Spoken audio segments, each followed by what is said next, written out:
A group of local business owners is asking the government for help revitalizing their storefronts after they say what was supposed to be temporary construction for the first ever Las Vegas Grand Prix F1 race, held almost 2 months ago, is still impacting their businesses to the tune of tens of millions of dollars. Mayo-DeRiso said business owners are asking for two things: the removal of the temporary bridge by the time an estimated 450,000 people flock to the city for the Super Bowl on February 11, and to be made whole. F1 promised the race would bring $1.3 billion in economic benefits to Clark County, and Mayo-DeRiso said the government should step in to make up for the losses incurred by local businesses in the Flamingo Road-Koval Lane-Harmon Avenue area.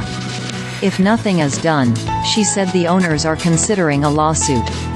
The Las Vegas Grand Prix, which involved races on the Strip from November 16 to 18, has been a source of controversy since the idea was confirmed in early 2022. The city signed a 10-year contract with F1 back in February of 2023. Ahead of the race, F1 removed trees and shut down the fountains in front of the Bellagio, drained the gondola canal at the Venetian and blocked sites of the Strip with fencing and scaffolding, moves University of Nevada, Las Vegas professor Michael Green told Fortune caused a lot of uproar.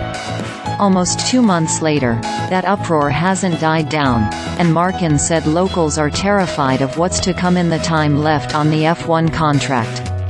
Nobody intentionally saw this coming. It was just bad decision-making and it hurt everybody, he said. We don't want to go down the lawsuit track. We just want them to step up and say, we made a mistake. Let's fix this for the next 9 years that we have the race. While construction for the race was at its peak, Markin and Mayo-DeRiso said locals were adding hours onto their commutes and tourists were all but shut out of any areas where work was ongoing.